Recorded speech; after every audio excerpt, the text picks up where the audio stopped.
Next Generation Learning Standards, and we've moved into Portrait of a Graduate, right? And the one thing that stands out to me the most is that, and the one constant challenge, I think, has been the clarity, right? And this vertical articulation. RTI was specific to elementary. Destination diploma was specific to the high school.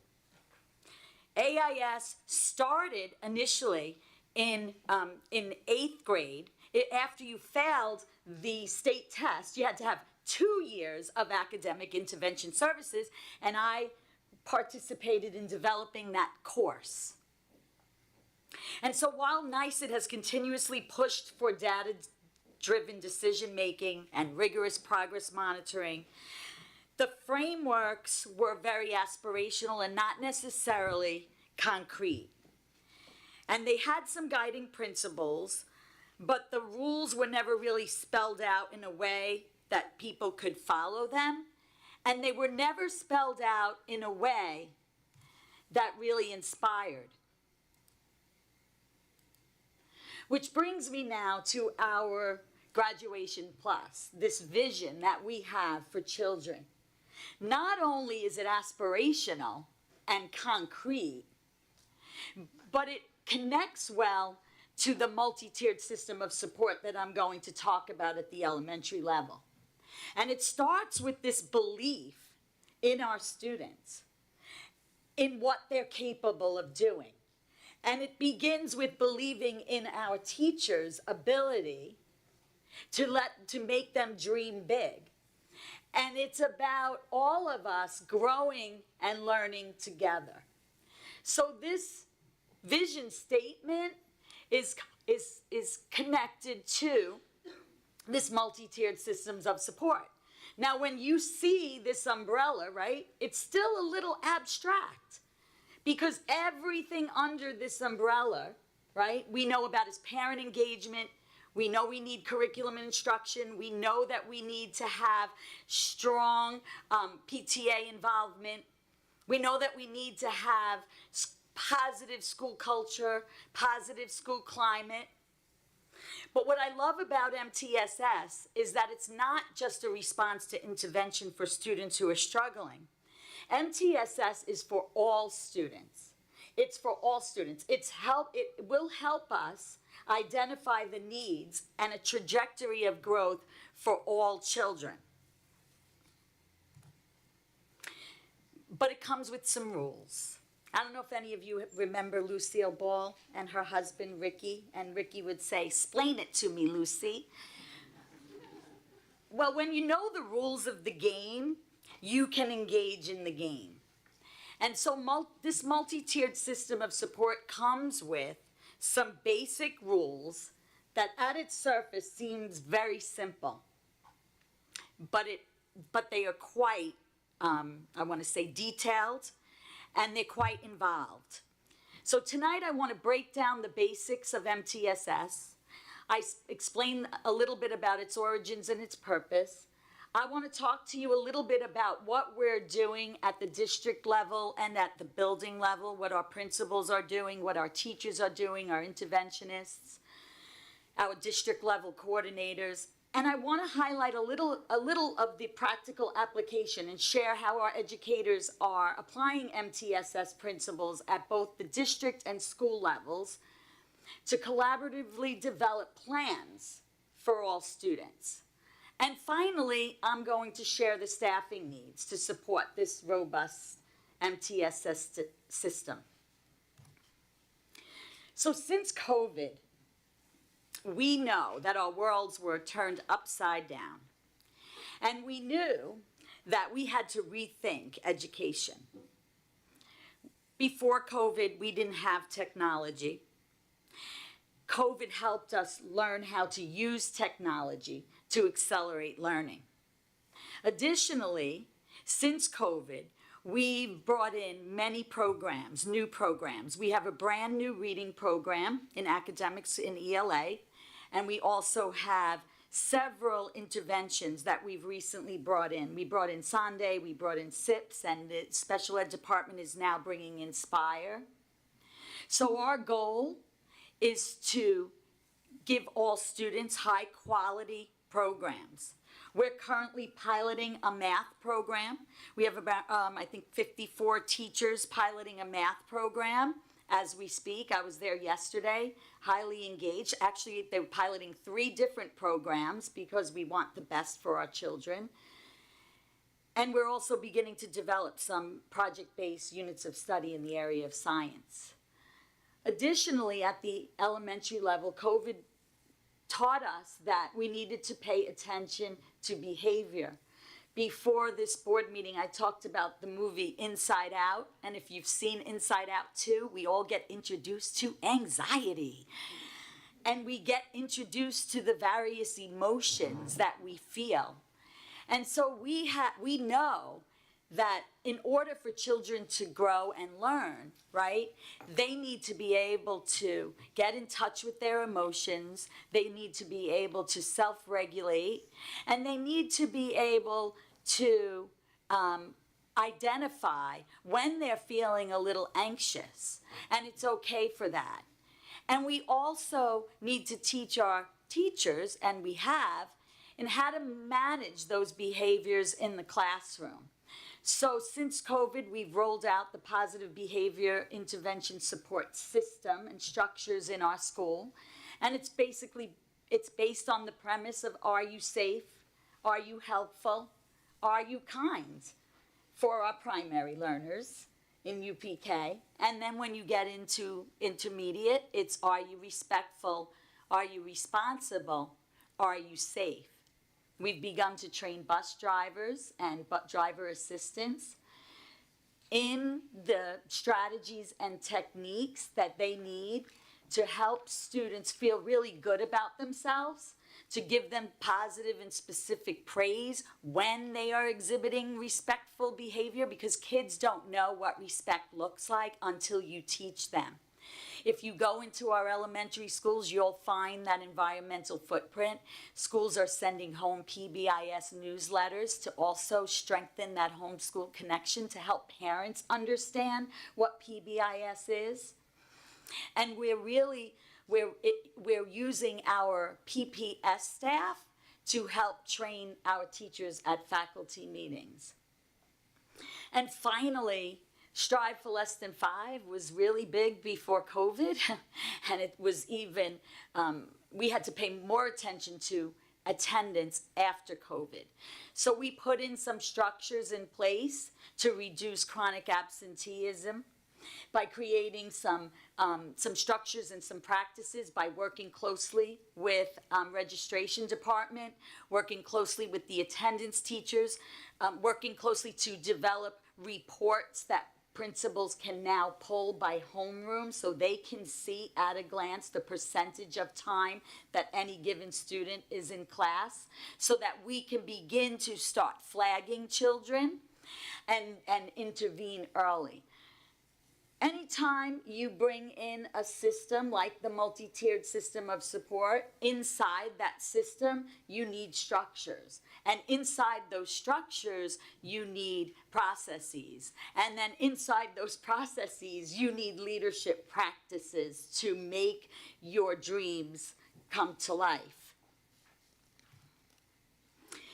And so I always say with 11 schools, the strength is our unity, and it's having so many knowledgeable people at the table.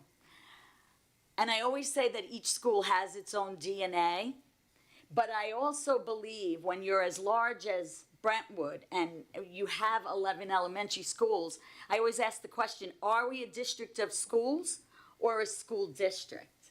And when it comes to MTSS, we have to be a school district. We have children that may move from one school to another. We have staff split between 2 buildings sometimes. And so it's very important that whatever we put in place is good for one school, the other school should have it. And I just want to focus on the enrollment here. You'll see that our enrollment numbers are pretty stable across the last 5 years. The difference is that is in the demographic. So we have more students, more ENL learners, and more bilingual students. But for the most part, the numbers, the enrollment numbers are staying the same. Likewise, the system, the multi-tiered system of support, calls for high-quality, universal pre-kindergarten. Without pre-kindergarten, we would be setting our students up for failure. We have robust UPK programs here. We have over, I think it's 716 students currently enrolled in our UPK programs. We just added two ICT classrooms at East KC, and we added a UPK class, and I believe we went from 2 EIP last year to now we have 4 EIP classrooms at East KC. And we really do a lot to support our littlest, our youngest, our smallest, our most impressionable children, and our programs are vibrant.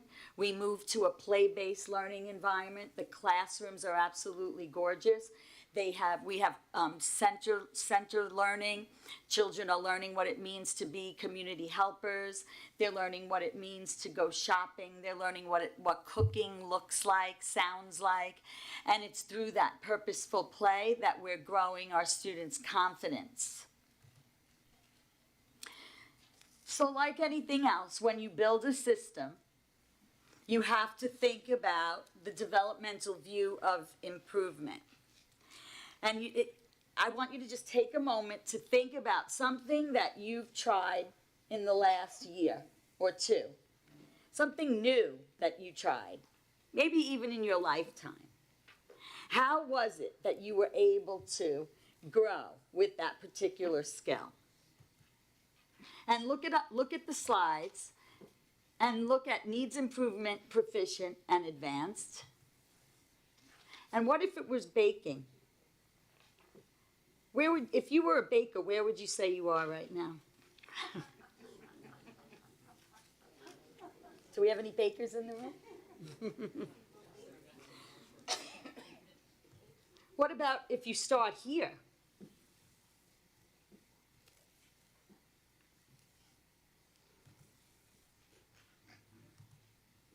What if you start here? And so I believe that understanding your starting point, whether you're starting a new initiative as a building principal, or you're a student trying to learn a new skill, you have to understand where you want to go in order to get there. And you need to know what it takes in order to get there. And so the whole power of Graduation Plus is about empowering people to become arbiters of their own quality. And we want students to also be able to track their growth. We want students to start thinking about what they're interested in, what their passions are about. And so the first rule for MTSS, the first guiding principle is that we have different team meetings to talk about student needs. We have district level team meetings, we have cabinet meetings, we have committee meetings that are made up of building principals, teachers. Then at the school level, they're having PPS staff meetings, they're having attendance meetings, and they're also huddling around all the kids and having grade level meetings. And why do we do this? So that we can make better decisions. Because when teams are looking at data, they can problem solve together and begin to distribute the work. MTSS guiding principle 2 is that we use universal diagnostic assessments 3 times a year with set cut points. Why do we use these computer adaptive assessments? Because they are objective, because they are standardized, because it gives us a glimpse into how a child is progressing through the years. And it helps us for placement and intervention.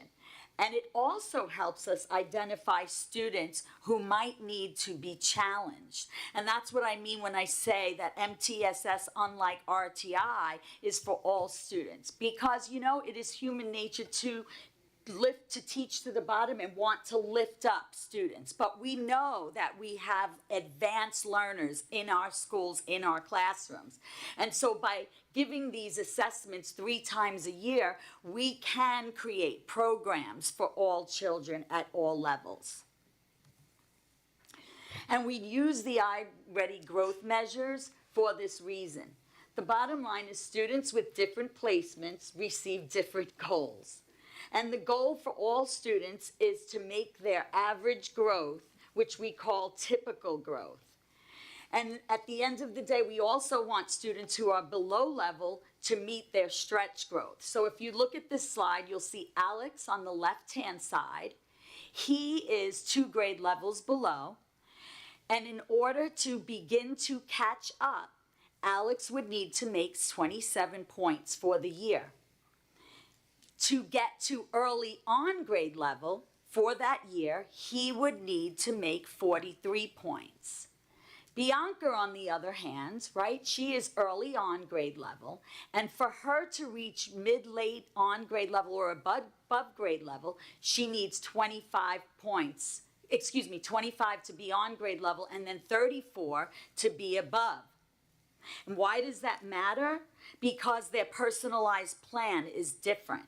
The plan that Alex will get will be different than the plan that Bianca will get. And so we're able to now really harness the technology to help us identify and pinpoint each child's trajectory for learning.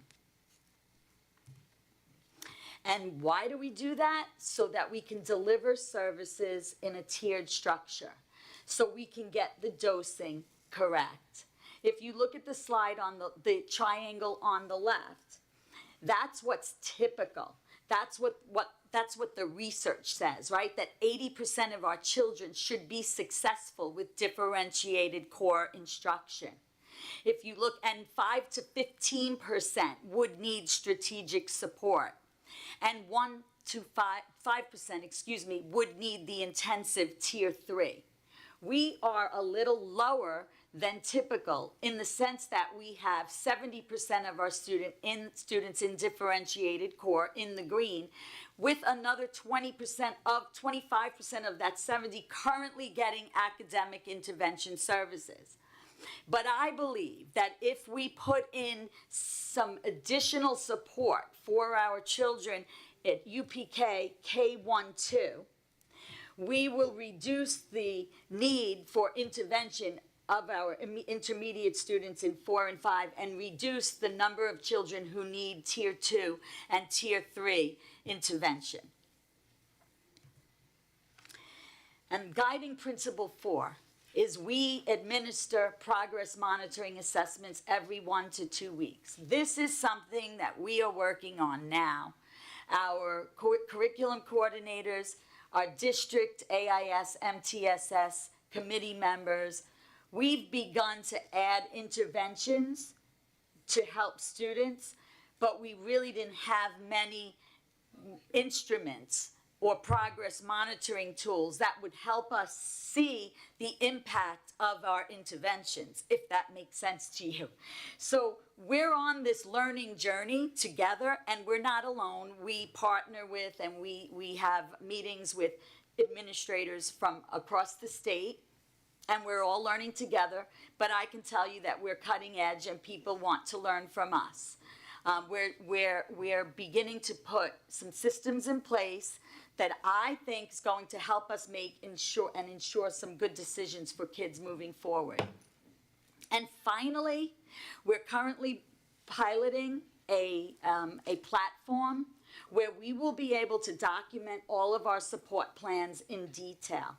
Why do we need to document this? Because we're large. As I said, we're huge. We have to consider the transitions. We have to consider the children coming from UPK to K, K to 1, 5 to 6.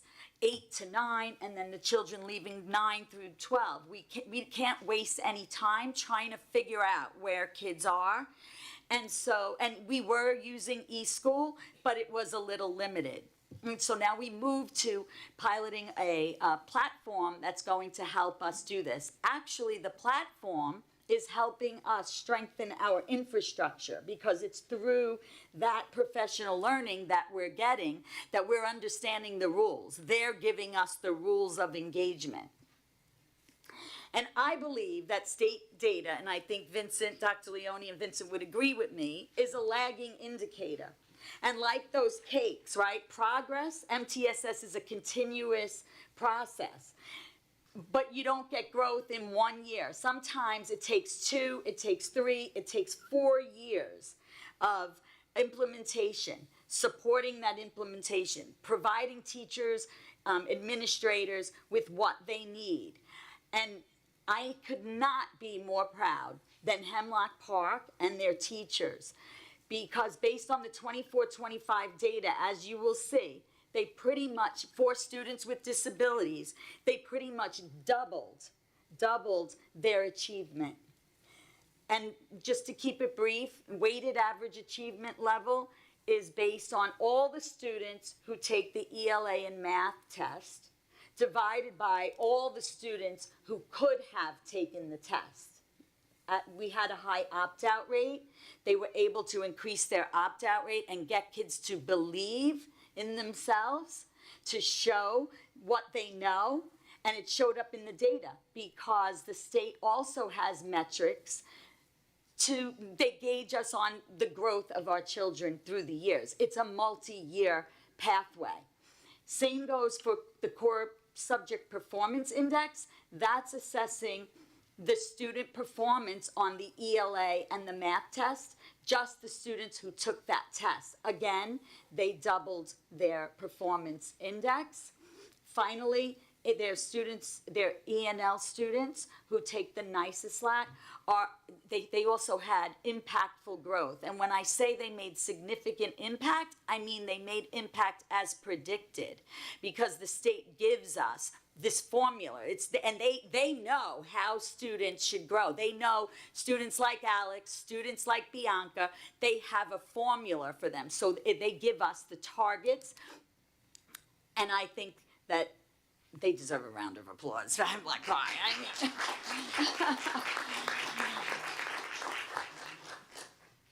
And I think that, you know, when we talk about Graduation Plus, it's about empowerment. It's about making people believe that, that it's possible. And so I just want to share some of the glows for Brentwood at the elementary level. We have 10, in addition to Hemlock Park's growth that Dr. Leone says is meteoric. 10 schools achieved a good standing and have moved from they have level 2 and 3. We increased our state participation rates from, now we have 85% or greater. Southeast, you got 99%. You really got to do something about that.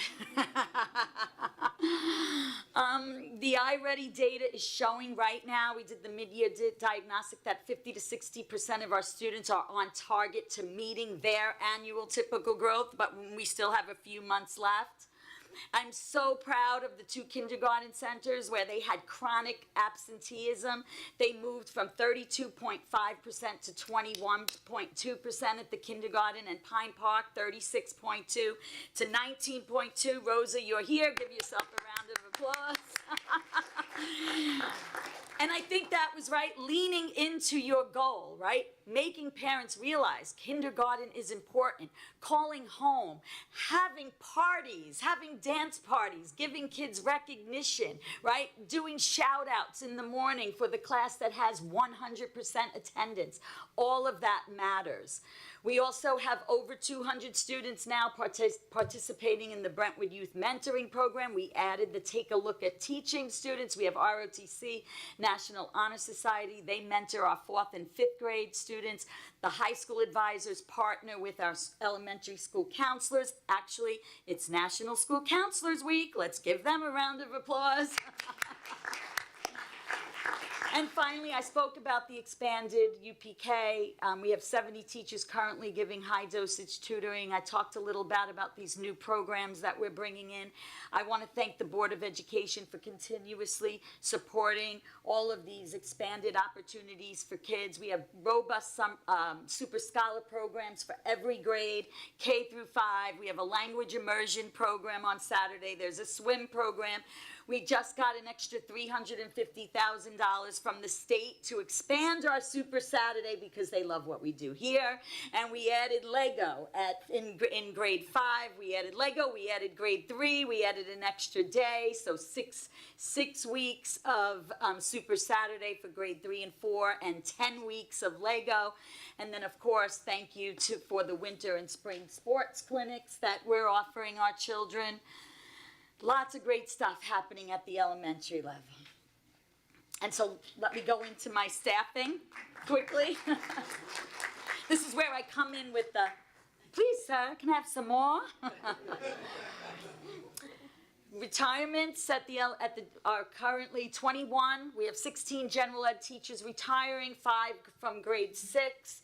We have to replace 18. If you've been following me the last 5 years, you know that I had a formula, right, Stacy? So that I could kind of make all the classes across all the schools, and even from class to class inside a school, even, so that the class averages from one class to another were pretty even. At one point, you might have 27 students in somebody's class and 19 in another. That's not the case anymore. So we have to replace 18 teachers. We have 1 new hire. Additionally, we have 4 retirements for bilingual. We need to replace them, and there is an expansion investment. We need to hire 3 new bilingual teachers, and we have 1 E&L teacher retiring, and we have to replace her. And in order to continue to implement this robust MTSS strategy, we do need, I believe, additional support. So we need student and behavior support. We need, I'd like to have 4 full-time behavior specialists, 1 for each kindergarten center, and 2 to support our children's needs district-wide. It would be great to bring my smallest schools up to have 3 interventionist seats. That's Southeast, Loretta Park, and Laurel Park. Yes, they need 3. They only have 2. 2 speech teachers for to provide services to our youngest children at the kindergarten level, and Ms. Ortiz tells me I need 2 psych coaches, so I put it in. I'd also like an additional psychologist, a school counselor at the kindergarten level. I think that, like I said, I think that if we put in the support in K2, we will reap benefits for years to come. We currently have every student in grades 2, 3, and 4, and K2, 3, and 4 getting a library media course each week. In order to give it to all grade 1, 2, we would need 3 library media specialists. Grade 5 is an application year, so all of the skills that children get in K4 will be applied through project-based learning in grade 5, preparing them for the digital literacy course in grade 6. And I need an additional music, art, and PE, just because of enrollment. This year we added a few classes, and so we've had some splits. And then finally, we have some support at East Kindergarten. We have an administrator from Special Services who supports the principal at East K with the EIP program. But I would like to add an additional assistant principal at Pine Park and Southeast. Pine Park has a large population of students with disabilities, and I think that with the extra support, she could implement a stronger and more robust MTSS system. And of course, Southeast as well. I think that having, if you look at their enrollment numbers, she's comparable to some of the other schools. So it would behoove us to give them the same support that we gave the other schools. And I just have to say that I believe that giving the additional support to Hemlock Park, of course we paid for it out of a grant, out of the SIG grant, made all the difference. putting assistant principal there, hiring an extra consultant. But of course, you know, you need high will and high skill. And I believe those two administrators had it. And I believe the teachers believed that they could get students to believe in themselves. And I think that's really that's the essence of their success, is the belief that they could. So it's always a pleasure to present what we're doing at the elementary level. And if there are any parents listening and you would like to know a little bit more about your own child's trajectory, all of the curriculum coordinators are here. You can give me a call at any time, and I'd be happy to sit down with you and share the reports from the diagnostic assessments and give you a picture of where your child is and what he or she needs to do to continue to grow and thrive in our district. So, thank you.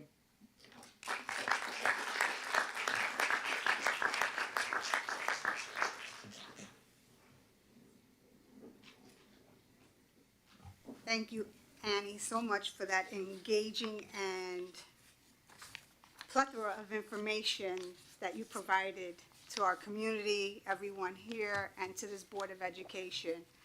I mean, it's thrilling to see the progression, right? I think many of us have been in this room long enough at times, right, to see where we were and to see where we are now.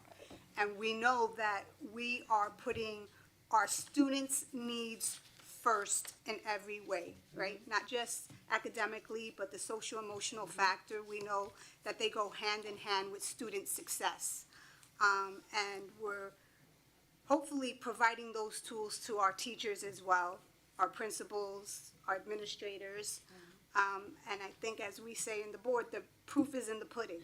So I think we're starting to see those results of all of the supports, programs, and trainings that we have implemented over the past few years. So thank you. Thank you all.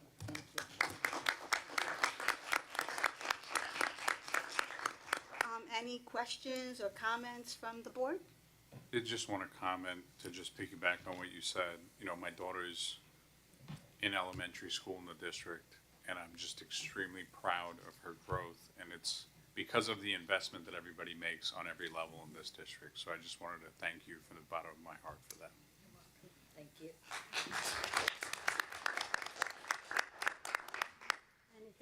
Anyone else on the board? Comments, questions? Can we just say wow? We can. Yeah, wow, Annie. Really impressed by the depth of what you have presented. Thank you. Thank you. So,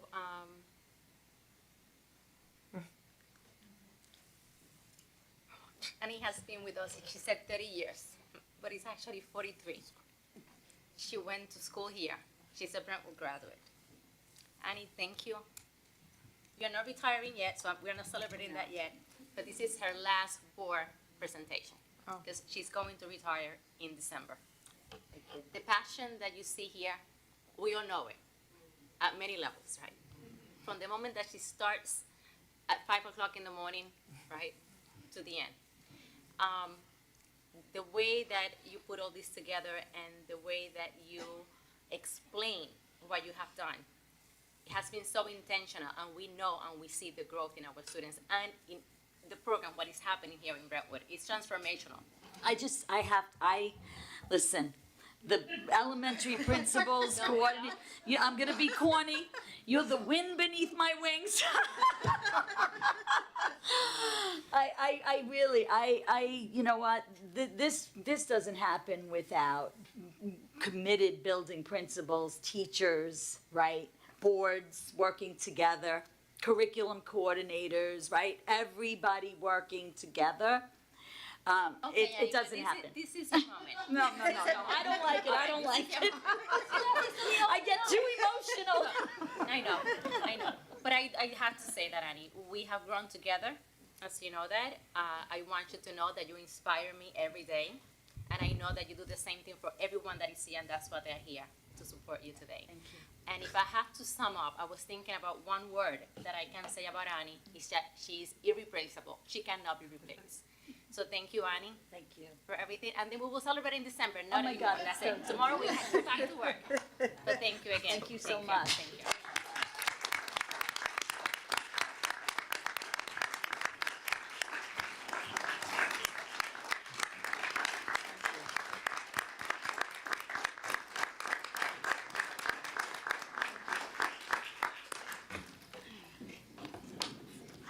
Any questions from the audience? No, just, eight, EIP class. Eight, Yeah, eight, okay. yeah, 'cause it- Oh, Half and half, Yeah. right. that's right. Well, that's what I thought, 4 times 2, AM, PM. Annie was just doing the instructional shift in that. I was. It was AM, PM, 4 times 2, I got it. That was part of professional development, I'm guessing, right? Okay. Anna, I think you wanted to address the board. Good evening. My name is Anna. It really shows the passion that you have, by the way.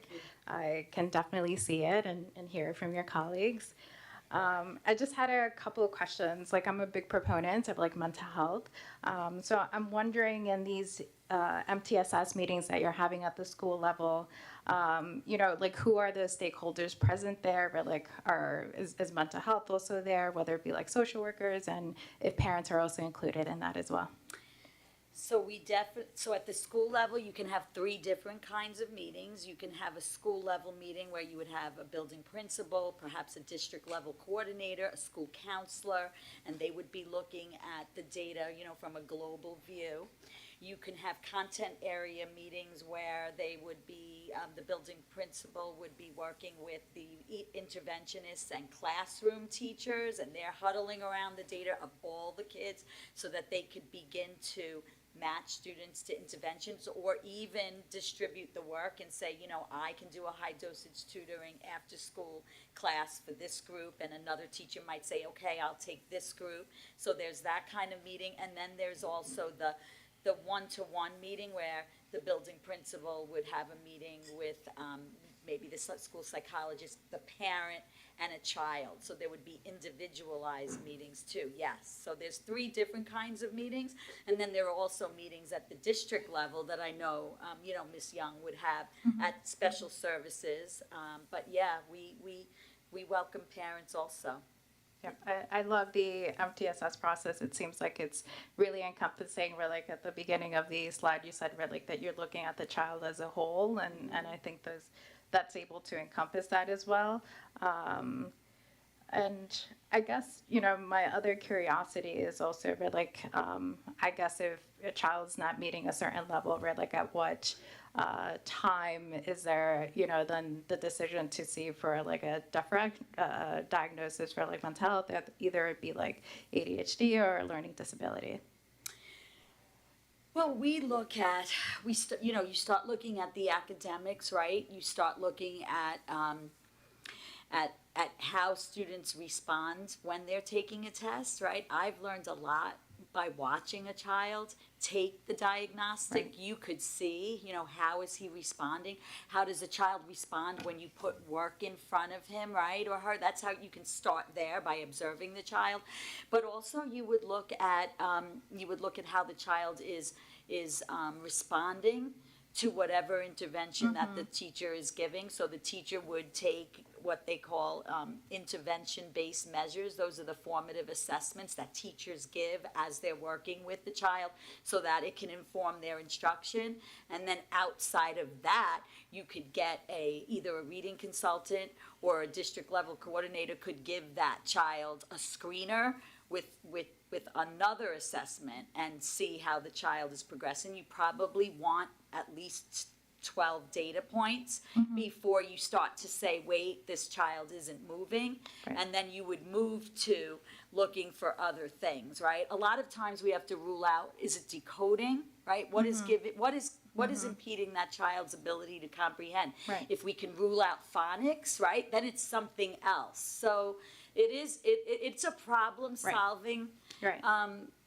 process. Right. Right. And when you say 12 points, do you mean like 12 meetings? 12 data points, right? So the interventionist would be working with the child Gotcha, and then gotcha. plotting. So Yeah. 12 data points. Gotcha. All right. 6 to 12, before you start to change, right, Trish? And these are the things when I say the rules, people need the rules, we need the rules, and we're all learning the rules, and I think, Definitely. and that's gonna help us. It's gonna help everyone norm it and calibrate, so, Okay. Thank you so much. You're I appreciate it. Thank you. Ann. anytime. Anything else from the audience? Okay, so I need a motion to adjourn the workshop at 7:15 PM. Motion. Motion by Brandon Garcia. I need a second. Second. Second by Julia Burgos. All in favor? Aye. Aye. Opposed? So moved. Thank you and have a good night, everyone.